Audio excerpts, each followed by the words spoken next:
Bismillahirrahmanirrahim. Assalamualaikum warahmatullahi wabarakatuh.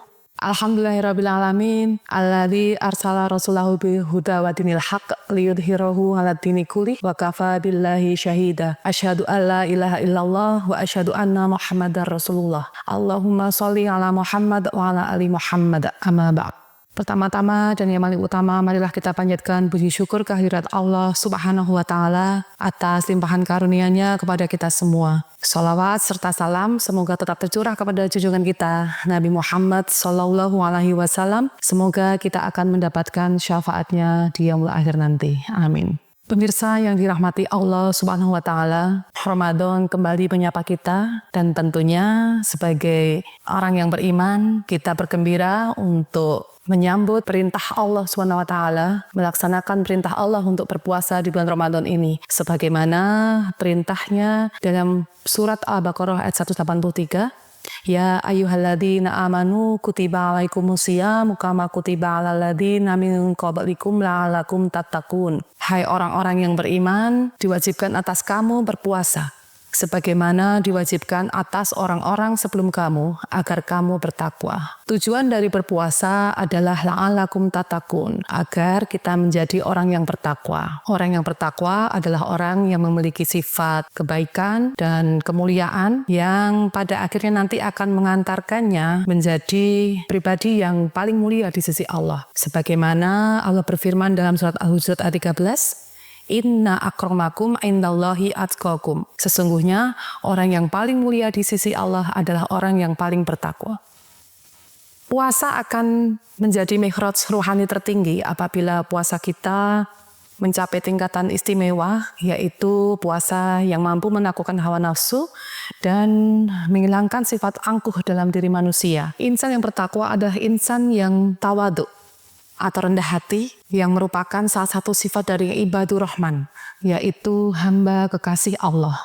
Dalam surat Al-Furqan ayat 63, Allah berfirman, adapun hamba-hamba Tuhan yang maha pengasih adalah orang-orang yang berjalan di muka bumi dengan rendah hati, dan apabila orang-orang yang bodoh menyapa mereka, maka mereka menjawab dengan salam. Dalam surat Luqman ayat 18, Allah melarang kita untuk berlaku sombong. Sombong adalah dosa yang pertama kali dilakukan oleh makhluk Allah di muka bumi ini.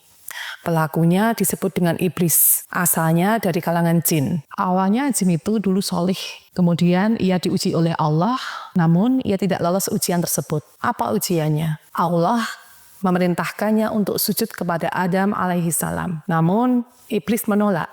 Allah SWT menyuruh iblis untuk bersujud kepada Adam alaihi salam. Bersujud di sini bukan berarti ibadah, namun hanya memberikan penghormatan kepada makhluk yang lain. Malaikat kemudian bersujud, namun iblis menolak. Tampak jelas di sini sifat iblis yang sombong, yang tidak mau menaati perintah Allah. Begitu menolak perintah Allah tersebut, maka makhluk tersebut disebut dengan iblis. Fasajadu illa iblis, kata Allah.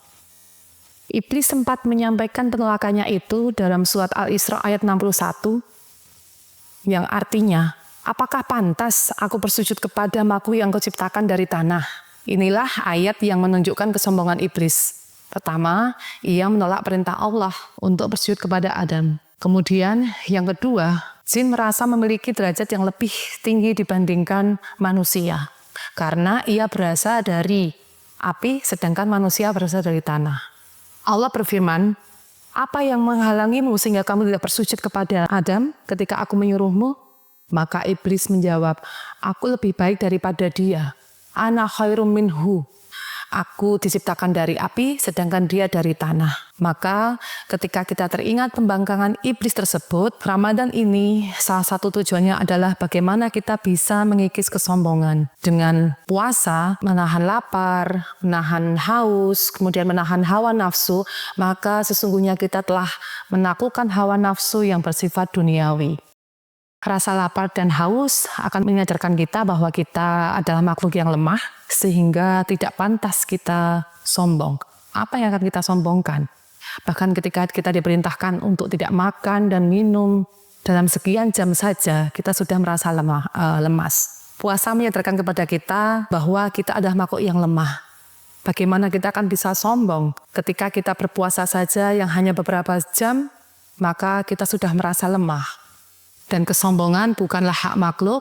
Dalam hadis qudsi Allah berfirman, kesombongan itu selendangku dan keagungan adalah pakaianku. Maka siapa yang menandingi salah satu dari keduanya, maka akan aku masukkan dia ke dalam neraka. Maka puasa kita jadikan refleksi untuk kita senantiasa rendah hati karena kita memang makhluk yang lemah. Dan semoga puasa kita kali ini menjadikan kita insan yang tidak sombong. Wassalamualaikum warahmatullahi wabarakatuh.